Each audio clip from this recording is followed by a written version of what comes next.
Bienvenue. Alors aujourd'hui, on se plonge dans des analyses tirées d'un document de J7 Media. C'est une compilation de 52 optimisations de leur newsletter Les Squads Facebook Ads. C'est basé sur pas mal d'années de tests et plus d'1 million d'euros dépensés en publicité, donc il y a de la matière. Oui, bonjour, effectivement. Notre mission ici, c'est simple. Dénicher les pépites, les stratégies un peu surprenantes peut-être, et surtout les leçons clés. Tout ça à partir d'expériences concrètes pour affiner les campagnes sur Meta. Alors on y va. C'est ça. L'objectif, c'est pas juste de voir ce qui a marché pour eux, mais de comprendre un peu le pourquoi. On va regarder quelques exemples précis sur les paramètres, les créatifs et puis les offres. Parfait. Commençons par les paramètres alors. Un truc qui m'a marqué, c'est l'impact direct du budget. Il donne un exemple, une campagne de génération de leads, Ah oui. où un budget de 10 dollars par jour et par publicité donnait quasiment rien. Genre une pub sur 8 qui tournait correctement. Bah oui, et ce qui est crucial là-dedans, c'est la logique de l'algo méta, en fait.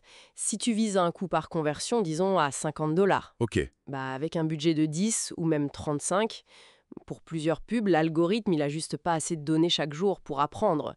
Il peut pas vraiment optimiser efficacement. Il est un peu bridé, quoi. d'accord, je vois. Donc c'est pas juste que ça prend plus de temps, ça peut carrément bloquer le potentiel. Exactement.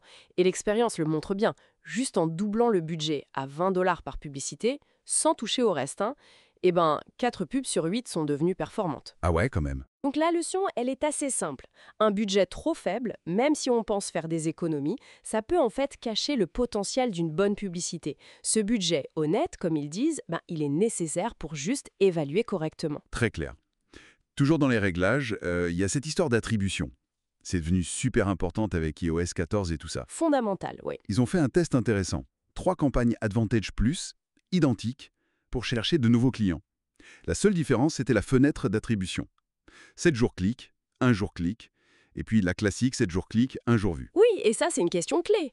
Parce que l'attribution par défaut, le 7 jours clic, 1 jour vu, elle peut ramener beaucoup de conversions dites vues. C'est-à-dire, Des gens qui achètent après avoir vu la pub, mais sans cliquer dessus. Pour un annonceur qui a déjà pas mal de trafic organique ou une forte notoriété, ça peut surattribuer des ventes qui seraient peut-être arrivées de toute façon, tu vois. ah d'accord. Et là, l'objectif, c'était vraiment les nouveaux clients via un clic. Précisément. Et du coup, le test a montré que la configuration un jour clic a le mieux répondu à cet objectif spécifique. Elle a surperformé les autres sur ce critère-là. Ok, Ça montre bien qu'il faut vraiment choisir son attribution en fonction de ce qu'on cherche à mesurer et à optimiser très précisément. C'est pas juste un détail technique. compris. Bon, les paramètres, c'est une chose, mais les sources de G7 Média insistent aussi sur le créatif, le visuel, le message. Et là, il y a une idée assez étonnante qui ressort. Ah oui. Laquelle? Ne jetez jamais vos anciennes pubs qui ont bien marché. Il donne l'exemple d'un e-commerce pour chiens qui a ressorti une pub qui avait cartonné en 2023. Un concept autour des crochets rangs, je crois.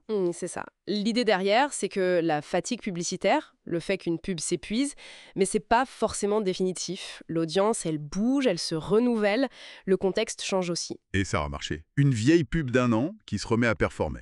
C'est un peu fou, non? Contre l'idée qu'il faut toujours du neuf. Bah oui, apparemment, cette vieille pub s'est replacée direct parmi les plus performantes en ROAS et en budget dépensé. Incroyable. C'est un bon rappel que l'historique d'un compte pub, c'est une mine d'or en fait.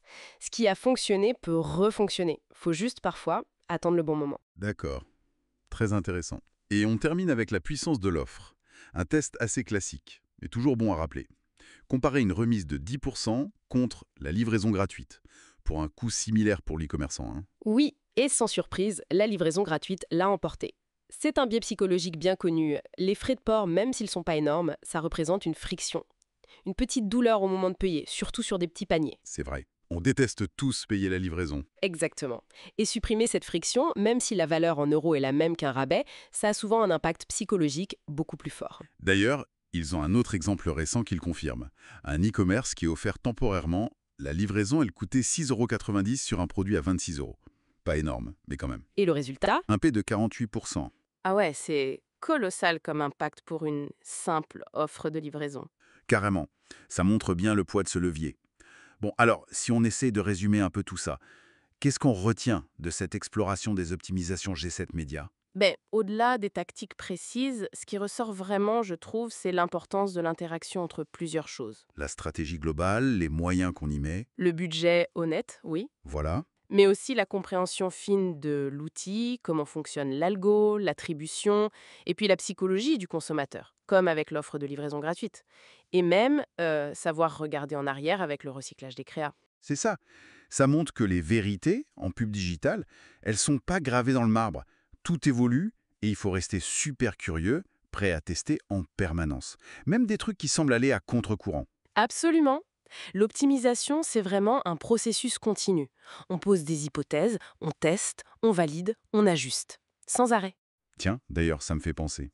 Avec cette idée de cycle, de retour des anciennes pubs, vu comme tout change vite dans le digital, est-ce qu'il n'y aurait pas une vieille bonne pratique, une idée reçue de la pub en ligne qu'on devrait peut-être retester aujourd'hui, juste pour voir si elle n'est pas redevenue pertinente dans le contexte actuel?